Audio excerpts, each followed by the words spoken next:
में एक चतुर्भुज के तीन कोण क्रमशः 80, 110, 120 है तो चौथा कोण कितने अंश का होगा। तो आप सभी को पता होगा कि चतुर्भुज के चारों कोणों का मान कितना होता है, 360 अंश होता है। और इस प्रश्न में तीन कोणों का मान तो दिया हुआ है और चौथा क्या करना है, ज्ञात करना है। तो मैं मान लेता हूं, माना चौथा कोण का मान मैं x मान लेता हूं। बाकी तीन तो दिया है ना, चौथा कोण का बस मान मैं x मान लेता हूं। अब आप लोगों को क्या करना है कि ये जो तीनों कोण दिया है उनका भी योग करना है और इसको भी जोड़ना है, क्योंकि चारों कोणों का मान कितना होता है, 360। तो रखो यहाँ पे 80 प्लस 110 प्लस 120 अंश प्लस x। तो ये पहला, दूसरा, तीसरा और चौथा चारों कोणों का योग कितना होता है, 360। तो इस तरह से योग कर देना है। अब सभी को जोड़ दो तो इन तीनों का जोड़ होता है 310 अंश होता है और प्लस x बराबर 360। इसको उस पार ले जाओ 310 को, तो यहाँ पे सिर्फ x बस रहेगा और 360 माइनस 310 अंश हो जाएगा। तो यहाँ पे x का मान प्राप्त हो गया, कितना प्राप्त हुआ, 50 अंश। तो चौथे कोण का मान कितना है, 50 अंश है। इस तरह से इसका आंसर आ गया। नेक्स्ट देखो दूसरा में क्या दिया है, यदि किसी चतुर्भुज के तीन कोण समान है और चौथा कोण 75 अंश का है तो बताइए समान कोण कितने अंश के है। तो यहाँ पे इस प्रश्न में चौथा कोण दिया है तो यहाँ पे लिख लो भाई, माना चौथा कोण का मान 75 अंश है। ठीक है, 75 अंश दिया हुआ है और बाकी माना नहीं, यहाँ पे माना नहीं डालेंगे, सॉरी, माना नीचे वाले में डालेंगे क्योंकि ये पहले से दिया हुआ है। ठीक है, ये दिया है, लिखो यहाँ पे दिया है। माना अब लिखना है आपको, माना शेष तीन कोणों में से प्रत्येक कोण का मान x है। ठीक है, तो मान लेते हैं x मान लेते हैं। तीन जो कोण बाकी है उनमें से प्रत्येक कोण का मान क्या मान लेते हैं, x मान लेते हैं। और आप सभी को पता है कि एक चतुर्भुज के चार कोणों का योग कितना होता है, 360। तो एक को मैंने x माना तो दूसरे को भी मैं x रखूंगा और तीसरे को भी x, क्योंकि तीन कोणों का जो मान है इनमें से प्रत्येक का x है। तो तीन को अगर मैं लिखूंगा तीनों कोणों को तो इस प्रकार से लिखूंगा। और चौथा कोण क्या है, 75 यहाँ पे अंश दिया हुआ है और इन सभी का योग इतना होता है। इन तीनों को जोड़ दो तो 3x प्लस 75 अंश बराबर 360। 3x बराबर इस 75 को उस पार ले जाते हैं 360 के साइड में, तो क्या होगा, पक्षांतर होगा। तो पक्षांतर होके ये यहाँ पे आ गया इस तरह से। ये 3x बराबर, इन दोनों को घटा देते हैं तो ये 5 बचेगा और इसमें 8 बचेगा और यहाँ पे 2 बचेगा। तो 285 यहाँ पे आया। ठीक, अभी आपको पता चला कि मैंने अभी यहाँ पे कौन सा नियम लगाया है, यहाँ पे मैंने लगाया है पक्षांतर नियम। पक्षांतर नियम कब लागू होता है, जब कोई मान जोड़ना या घटाने के रूप में हो। देखो यहाँ पे जोड़ना या घटाने के रूप में रहता है तभी पक्षांतर होता है। गुणा या भाग के रूप में होने पर तिर्या गुणा, जैसे कि यहाँ पे देखो गुणा और भाग के रूप में, तो अब तिर्या गुणा नियम लागू होगा। तो 285 अंश और ये नीचे में आ जाएगा 3, इस तरह से। अब इसको भाग दो तो x का मान निकल जाएगा, 3 या 27 और 3 पंचे 15। तो यहाँ पे आ गया x का मान 75 अंश आ गया। तो प्रत्येक, जैसे एक कोण है प्रथम कोण, उसका मान 95 है, द्वितीय का भी 95 और तृतीय का भी 95। तो तीनों कोण का जो मान है वो कितना है, 95 है। तो यही क्या है, इसका भी आंसर है। नेक्स्ट प्रश्न देखो, तीसरा प्रश्न में दिया है समांतर चतुर्भुज के आसन कोण का अनुपात 2:3 है तो कोणों के मान क्या होंगे। देखो यहाँ पे आसन कोण की बात कर रहा है, इसका मतलब क्या है, मैं यहाँ पे एक चित्र पहले बना देता हूँ इस तरह से। अब इसे दो हिस्सों में डिवाइड कर दो। तो देखो दो हिस्सों में जब मैं इसे काटता हूँ इस तरह से, ये रेखा क्या कर रहा है, दो हिस्सों में बांट रहा है।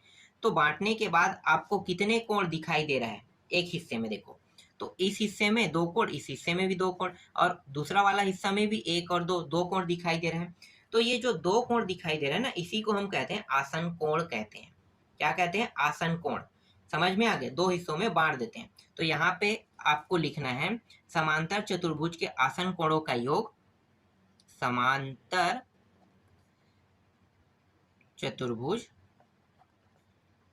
के आसन कोणों का योग कितना होगा भाई? 1 और 2 ही दिखाई दे रहे हैं ना, तो 4 कोणों का योग होता है 360, तो 2 कोणों का योग कितना होगा? 180 अंश होगा। कितना होगा? 180 अंश। अब इस प्रश्न में 2:3 का जिक्र किया है, तो मैंने आपको बताया था कि जब भी कोई मान अनुपात में रहेगा तो क्या करना है आपको? उसके साथ x का क्या कर देना है? गुणा, दोनों के साथ। तो 2 के साथ गुणा होकर 2x हो जाएगा, और प्लस 3 के साथ गुणा होकर 3x, और इस तरह से ये मान जुड़ भी जाएगा। और इन दोनों का योग कितना होगा? 180 अंश। ये पहला कोण है, ये दूसरा कोण का मान निकलेगा यहाँ से। पहला कोण और ये दूसरा कोण। तो पहला कोण के साथ 2x से गुणा करेंगे, पहला कोण का मान आ जाएगा, और 3 के साथ x से गुणा करेंगे तो दूसरा कोण का मान निकल जाएगा। अब इन दोनों को जोड़ दो, तो ये हो जाएगा 5x और ये हो गया 180। यहाँ पे तिर्यक गुणा नियम लागू होगा, तो 5 आ जाएगा नीचे में, और x बराबर 5 तिया 15, और यहाँ पे बचेगा 3 शून्य 5 छक्के 30। तो इस तरह से कितना प्राप्त हो गया? ये 36 अंश प्राप्त हो गया x का मान। अब कोण जो है ना, उनका मान भी निकाल लेते हैं, तो बगल में मैं कर लेता हूँ। ठीक है, 2 गुणित, मैं अगर ये 36 x का मान आए, इसको गुणा कर देता हूँ इसके साथ, तो ये आ जाएगा 36 दूनी 72। तो एक कोण का मान आ गया 72, और 3 गुणित फिर 36 करूंगा तो दूसरे कोण का मान निकल जाएगा। तो ये हो जाएगा 36 तिया कितना होता है? 108 अंश होता है। तो इस तरह से इसका भी मान प्राप्त हो गया। ये भी क्या है? इसका आंसर है। ठीक है, नेक्स्ट प्रश्न देखो।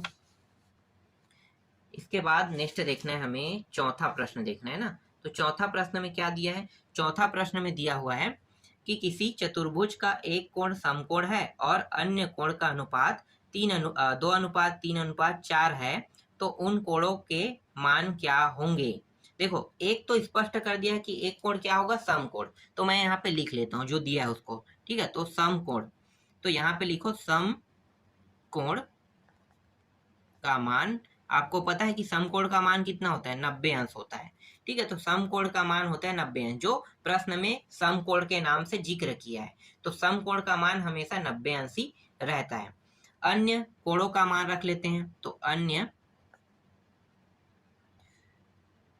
कोणों का मान अनुपात में दिया है, तो 2 अनुपात तो 2x हो जाएगा, फिर 3 अनुपात मतलब 3x, और 4 अनुपात मतलब 4x। इस तरह से अब आप लोगों को पता होगा कि एक चतुर्भुज के 4 कोण होते हैं, और चारों कोणों का योग कितना होता है? 360।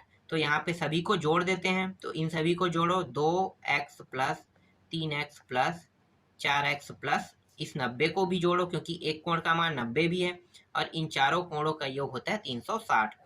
इसको जोड़ते हैं तो 7 2 9 आ रहा है, तो 9x प्लस 90, और ये हो गया 360। 9x से इस 90 को उस पार ले जाओ, तो 360 माइनस 90 अंश, तो यहाँ पे 9x बराबर, इनको घटा देते हैं, तो घटाने में कितना आएगा? 270 आएगा। अब यहाँ पे तिर्यक गुणा नियम लागू होगा, तो तिर्यक गुणा नियम लागू होगा तो 9 जो है नीचे में आ जाएगा, तो 9 एकम 9, 9 दूनी 18, 9 तिया 27 और 0 30 आ गया यहाँ पे। तो x का मान यहाँ पे प्राप्त हो गया 30। अब बाकी जो अन्य कोण है उनका मान अब आसानी से निकल जाएगा। तो पहले को निकाल लेते हैं। 2x दिया हुआ है, तो 2 गुणित कितना होगा? 30 आया ना x का मान, तो 30 कर दो, तो 30 दूनी 60 अंश आ गया पहले का। दूसरे का निकालो, तो 3x दिया है, 3 गुणित 30 बराबर 90 अंश, और चौथे का जो मान है 4x मतलब यहाँ पे 4 गुणित 30 बराबर 4, ये हो जाएगा 120 हो जाएगा, ये 120 अंश आ गया। ये इसका आंसर है। इस तरह से आगे देखो अगला प्रश्न को। अगले प्रश्न में क्या दिया है? अगले प्रश्न में दिया है यहाँ पे एक चतुर्भुज के 4 कोणों के अनुपात, यहाँ पे इस बार चारों कोणों का अनुपात दिया है, ठीक है, 1 2 3 4 है, तो प्रत्येक कोण का मान ज्ञात कीजिए। ये तो और आसान प्रश्न है। अगर चारों कोणों का मान दिया है तो इसका मतलब है कि चारों कोणों, यहाँ पे लिखो चारों कोणों के मान क्या होंगे, क्रमशः एक, मतलब एक एक्स होगा, एक्स गुणा एक के साथ होगा तो एक्स ही आएगा, फिर 2 के साथ गुणा होगा 2x, 3 के साथ गुणा होगा 3x, 4 के साथ गुणा होगा तो यहाँ पे 4x हो जाएगा। तो ये होता है, ठीक है, चारों कोणों का जो अनुपात में दिया है उसके साथ क्या करते हैं, हमेशा x का गुणा कर देते हैं। अब इन चारों को योग कर दो तो x plus 2x plus 3x plus 4x बराबर 360 अंश। इन सभी को जोड़ो तो ये हो गया 4 3 7 और 7 और 2 9 और 1 10, 10x हो गया और ये हो गया 360।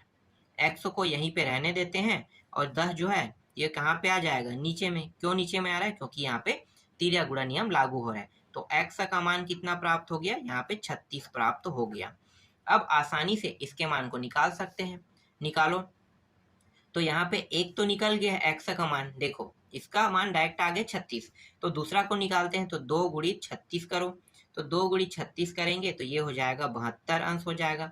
3 गुणित 36 करेंगे तो 3 गुणित 36 करने पर ये हो जाएगा 6 दूनी 12, 6 तिया 18, मतलब 108। ये हो गया 108 आ गया, ठीक है, यहाँ पे लिखो 108 अंश।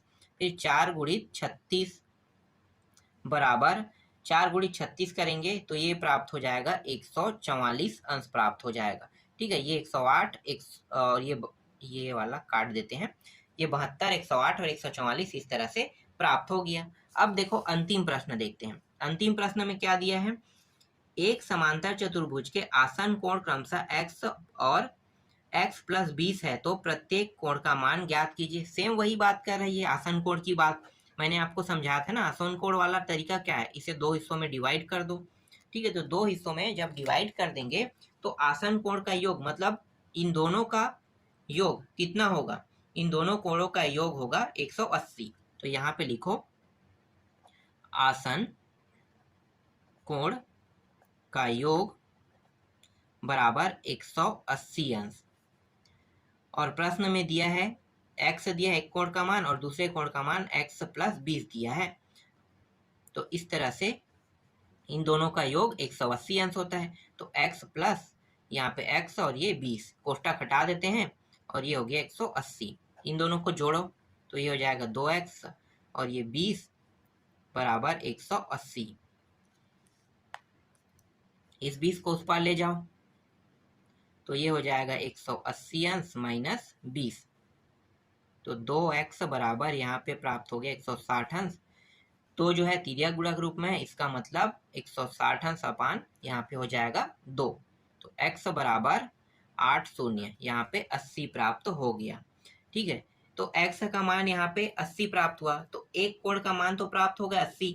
अब दूसरे कोण का निकाल लेते हैं। तो दूसरे कोण का मान क्या दिया है, x प्लस 20 दिया है। इसका मतलब x का मान 80 और इसका मान 20 है, दोनों मिला के ये रहा 100 अंश प्राप्त हो गया। इस तरह से ये पूरा प्रश्नावली अध्याय भी कंप्लीट हो गया।